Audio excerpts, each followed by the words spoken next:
Failure is not the end of the road, it's lack of faith. പരാജയം വഴിയുടെ അവസാനമല്ല, മറിച്ച് വിശ്വാസമില്ലായ്മയാണ് എന്ന് ലോകത്തോട് വിളിച്ചു പറഞ്ഞ തിങ്ക് ആൻഡ് ഗ്രോ റിച്ച് എന്ന നെപ്പോളിയൻ ഹില്ലിൻ്റെ പുസ്തകം വായിച്ച് അതിൽ നിന്നും ഇൻസ്പയർ ആയി സ്വന്തം ജീവിതത്തിൽ സക്സസിൻ്റെ വലിയൊരു ട്രാൻസ്ഫോർമേഷൻ കൊണ്ടുവരികയും അത് ഇന്ന് അനേകായിരം ഓൺട്രപ്രണേഴ്സിന് പകർന്നു നൽകുകയും ചെയ്യുന്ന business management consultant, business coach, success strategist, mind expert, spiritual trainer, author and entrepreneur, Mr. Kasak Benjali. Welcome to Inspire Stories. Thank you so much. നമുക്ക് ഇന്ന് ഒരുപാട് ബിസിനസ് മോട്ടിവേഷൻ സ്പീക്കേഴ്സ് അല്ലെങ്കിൽ ട്രെയിനേഴ്സ് ഒക്കെ ഉണ്ട്. സോ അവരിൽ നിന്ന് എങ്ങനെയാണ് കസാക് ബെഞ്ചാലി എന്നുള്ള പേരും താങ്കളും വ്യത്യസ്തനാകുന്നത്? ഈ ബിസിനസ് മോട്ടിവേഷൻ എന്ന് പറയുന്നതും അതുപോലെ തന്നെ അത് കുറേ ഡെഫിനിഷൻ ആവശ്യമുള്ള അല്ലെങ്കിൽ എക്സ്പ്ലനേഷൻ ആവശ്യമുള്ള ഒരു ടേം ആണെന്ന് എനിക്ക് തോന്നിയിട്ടുണ്ട്. ബിസിനസ്സുകാർക്ക് ശരിക്കും മോട്ടിവേഷൻ വേണ്ട എന്നാണ് എൻ്റെ ഒരു ധാരണ. കാരണം അവർ ശരിക്കും മോട്ടിവേറ്റഡ് ആയിട്ട് തന്നെയാണ് അവർ തുടങ്ങുന്നത്. 2 സ്റ്റേജിലാണ് അവർക്ക് മോട്ടിവേഷൻ വേണ്ടത്.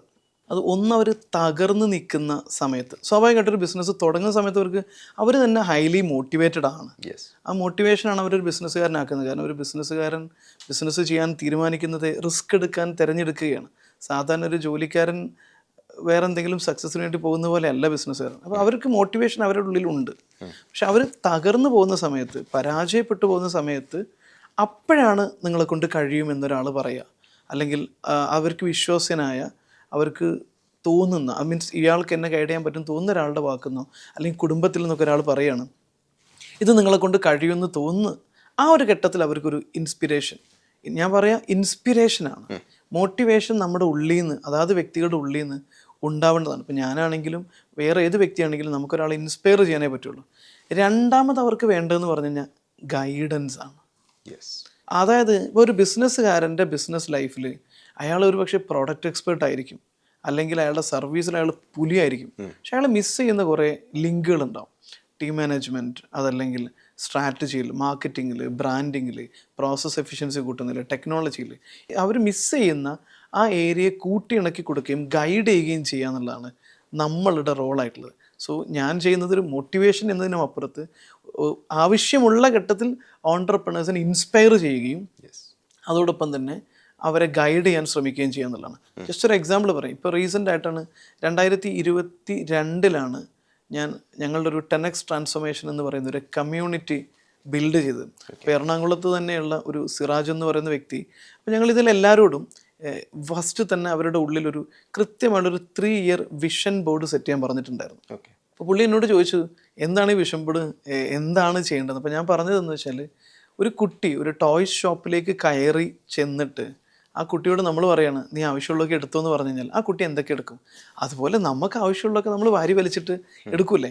അതുപോലെ നിങ്ങൾക്ക് ബിസിനസ്സിൽ 3 വർഷം കൊണ്ട് എന്തൊക്കെ ചെയ്യണമെന്ന് ആഗ്രഹമുണ്ടോ, അതൊക്കെ ഒരു ലോജിക്കലാണെന്ന് തോന്നുന്ന സംഗതികളൊക്കെ നിങ്ങൾ അതിനകത്ത് എഴുതി കൊണ്ടുവന്നുള്ളൂ എന്ന് പറഞ്ഞു. അപ്പോൾ പുള്ളി ഞാൻ പറഞ്ഞതിൻ്റെ അടിസ്ഥാനത്തിൽ ഒരു വിഷൻ ബോർഡ് എഴുതി വെച്ചു. അയാൾക്കത് വിശ്വാസമൊന്നും ഉണ്ടായിരുന്നില്ല.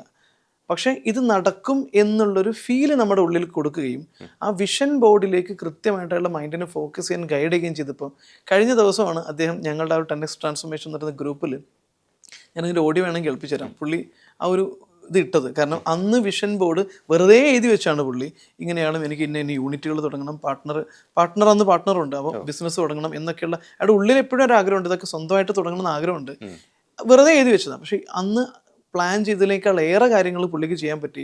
അന്നത്തെ വിഷൻ ബോർഡിലുള്ള മുഴുവൻ കാര്യങ്ങളും 3 ഇയേഴ്സ് കൊണ്ട് തന്നെ കംപ്ലീറ്റ് ചെയ്യാൻ ചെയ്തു. അപ്പോൾ പുള്ളി പറഞ്ഞൊരു കാര്യം എന്താണെന്ന് വെച്ച് കഴിഞ്ഞാൽ, ആ വിഷൻ ബോർഡ് അന്ന് ഉണ്ടാക്കിയില്ലായിരുന്നുവെങ്കിൽ ആ ചെറിയ ഷോപ്പും കൊണ്ട് അങ്ങനെ തന്നെ അങ്ങ് പോകുമായിരുന്നു. ഞങ്ങൾ ചെയ്യുന്നത് ശരിക്കും ഒരു ഓൺട്രപ്രണറുടെ ഉള്ളിലുള്ള കപ്പാസിറ്റി അയാൾ റെക്കഗ്നൈസ് ചെയ്തിട്ടുണ്ടാവില്ല. അയാൾക്ക് ചിലപ്പോൾ ഒരു ഗ്ലോബൽ ബ്രാൻഡ് ബിൽഡ് ചെയ്യാനുള്ള കപ്പാസിറ്റി ഉണ്ടാവും. നമ്മുടെ നാട്ടിൽ ഒരുപാട് പിള്ളേരുണ്ട്, അവരുടെ കയ്യിൽ ചിലപ്പോൾ നല്ല പ്രൊഡക്റ്റ് ഉണ്ടാവും. ഇപ്പോൾ ആമസോൺ എന്ന് പറയുന്ന ഒരു പ്രൊഡക്റ്റാണ്, ആപ്പിൾ എന്ന് പറയുന്ന വേറെ പ്രൊഡക്റ്റാണ്.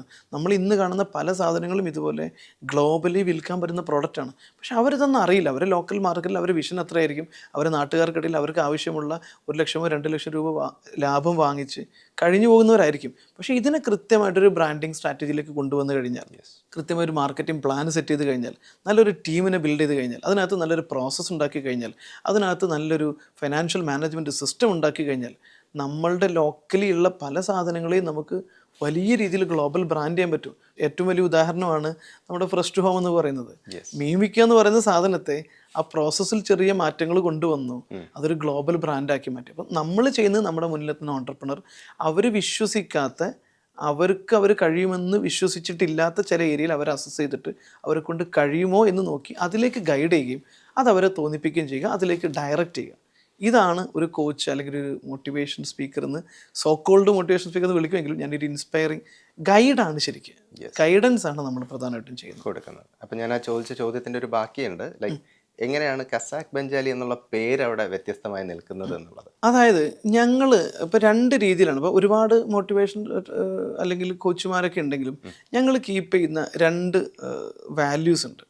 ഒന്ന്, ഞങ്ങളുടെ ഒരു ചാണക്യ പ്രീമിയം ബിസിനസ് കോച്ചിങ് എന്ന് പറയുന്ന കമ്മ്യൂണിറ്റി ഉണ്ട്. അതിന് നമ്മൾ പറയുന്നത് എത്തിക്കൽ ലേണിംഗ് പ്ലാറ്റ്ഫോം എന്നാണ്. കുറേ ഓൺട്രപ്രണേഴ്സിന് ഉണ്ടാക്കുക എന്നുള്ളതല്ല, മറിച്ച് എത്തിക്കലായിട്ട് സൊസൈറ്റിക്ക് എന്തെങ്കിലും ചെയ്യണമെന്ന് ആഗ്രഹിക്കുന്ന വാല്യൂ ബേസ്ഡ് ആയിട്ടുള്ള പ്രോഡക്റ്റോ സർവീസോ ഉണ്ടെങ്കിൽ മാത്രമേ ഞങ്ങൾ ഈ കമ്മ്യൂണിറ്റിയിലൂടെ ഗൈഡ് ചെയ്യാറുള്ളൂ.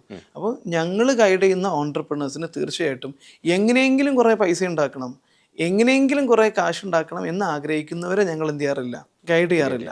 അല്ലെങ്കിൽ അവരെ മനസ്സിലാക്കി വാല്യൂവിൻ്റെ ഇമ്പോർട്ടൻസ് മനസ്സിലാക്കി ഒരു വാല്യൂ ഷിഫ്റ്റ് കൊണ്ടുവരുന്നതിൻ്റെ പ്രാധാന്യം മനസ്സിലാക്കി അവരെ മിഷനിലും വിഷനിലും പർപ്പസിലൊക്കെ ചേഞ്ച് വരുത്തിയിട്ടാണ് നമ്മൾ ഗൈഡ് ചെയ്യാറുള്ളത്. അപ്പോൾ ബിസിനസ്സിൽ പണം ഉണ്ടാക്കുക എന്നതിലും അപ്പുറത്ത് ഒരു വാല്യൂ ബേസ്ഡ് ബിസിനസ് ഉണ്ടാക്കാൻ ആവശ്യമായിട്ടുള്ള രീതിയിൽ അവരെ ഗൈഡ് ചെയ്യുന്നു, അവരെ എംപവർ ചെയ്യുന്നു എന്നുള്ളതാണ് ഒന്നാമത്തെ കാര്യം.